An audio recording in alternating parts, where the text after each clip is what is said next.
The wind howled across the plains that evening, carrying the scent of burned sage and gunpowder. The sky was blood-red, stretching wide and heavy over the Montana desert as the sun dipped behind the buttes. Cole Tanner sat on his horse, hat low over his eyes, the reins slack in his hand. He'd been riding since dawn, his body stiff, his soul heavier than the saddlebags hanging off his mare. There was no rest for a man like Cole, not when the past was chasing him like wolves in the dark. He was a rancher by heart, a fighter by fate. His ranch, Tanner Creek, lay 30 miles behind him, now smoldering ruins thanks to a band of outlaws who thought they could take what wasn't theirs. Cole had buried good men that morning, friends, brothers. He swore by God and dust that he'd hunt every last one of them down, but for now he needed to regroup, heal, and breathe long enough to think. That's when he saw her, a figure in the distance, stumbling through the dust storm. She was running, not walking, her pale dress torn, her hair tangled by the wind. Cole's instinct kicked in before his thoughts did. He nudged his horse forward, closing the gap until her eyes met his, blue as frozen rivers, wide with fear. "Whoa there, miss," he called out, pulling his horse to a stop beside her. "You lost?" She gasped for air, clutching her stomach like she'd been hit. They're coming," she whispered. "They killed my brother. They'll kill me next." Cole looked past her shoulder. In the distance, black shapes moved across the horizon. Riders, 6, maybe 7, heading straight for them. "Who are they?" he asked. "Red Jack's men," she said between breaths. "He wants me dead, because I know what he did." Cole's jaw tightened. Red Jack Mallory, the same name he'd been tracking since dawn. Fate had a cruel sense of humor. Without another word, he reached down and pulled her up onto his horse. "Hold on tight," he said, spurring the mare into a gallop.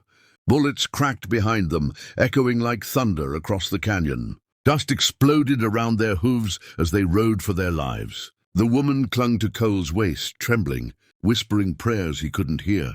They rode for miles before the sound of pursuit faded into silence. The sun had sunk completely now, and the desert was bathed in silver moonlight. Cole finally slowed the horse and stopped near a small stream beneath an old oak. She slid off, her legs shaking. "Thank you," she murmured. Cole tied his horse and turned toward her. "You're welcome, miss, but we ain't safe yet." "Who are you?" "My name's Clara," she said softly. "Clara Whitfield. My father owned the Silver Ridge Ranch before Red Jack took it. He killed him, and now he's after me too." Cole stared at her for a long moment. The pain in her eyes was familiar. He'd seen it in his mirror that very morning. "You got family?" he asked. "Not anymore," she said. Then she looked up, her voice trembling but steady. "But I know something that can bring him down. He stole government gold, hid it somewhere near Devil's Ridge. I can prove it." Cole exhaled slowly. "That kind of talk gets a lot of folks killed." "I don't care," she said. "He took everything from me. I want justice." Something stirred in Cole's chest. Maybe it was her courage, maybe it was her stubbornness, or maybe it was the faint trace of hope he'd long forgotten. "You got a plan?" he asked. She hesitated, biting her lip. "I did before they found me. But now all I have is this." She reached into her dress and pulled out a small leather pouch. Inside was a piece of torn map, hand-drawn, smudged but clear enough to mark a trail. "My father made it before he died. He said it leads to the truth." Cole took it, studying the marks. He recognized one symbol, a mountain shaped like a crooked fang. "That's near the old mine," he muttered. "It's 2 days' ride from here." Clara nodded. "If I can get there, I can prove everything. But I can't do it alone." Cole folded the map and tucked it into his coat. "Then you ain't alone anymore." Her eyes widened slightly. "Why help me? You don't even know me." He looked away toward the horizon, where the moonlight danced on the distant ridges. "Because I've got nothing left to lose," he said quietly. "And Red Jack's already on my list."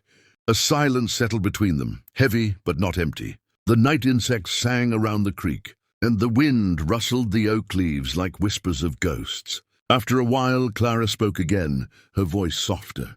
"Back there, when you pulled me up on your horse, I thought I was dead. But when I felt your arm around me, She stopped herself, shaking her head. "Never mind." Cole's voice dropped low. "What?" She met his eyes. "I felt safe. And that's something I haven't felt in a long time. Cole didn't reply. He didn't know how. Feelings were a luxury he'd buried years ago.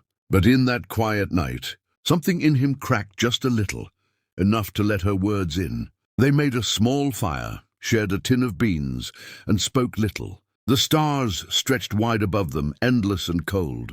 When the fire died low, Clara turned toward him again. Cole? Yeah? If we make it through this, I'll give you something no one ever could. He raised an eyebrow. What's that? Her lips trembled, but her voice didn't.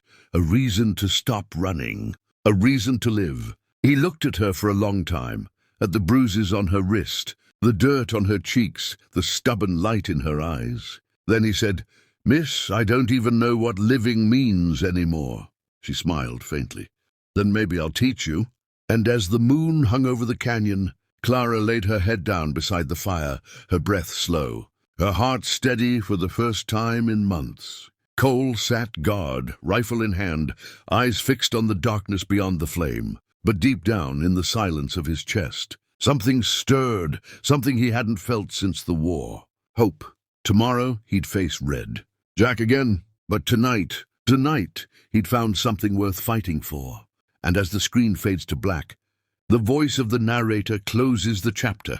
In the land of dust and blood, sometimes salvation rides in unexpected saddles. Don't forget to saddle up with us. Hit that subscribe button.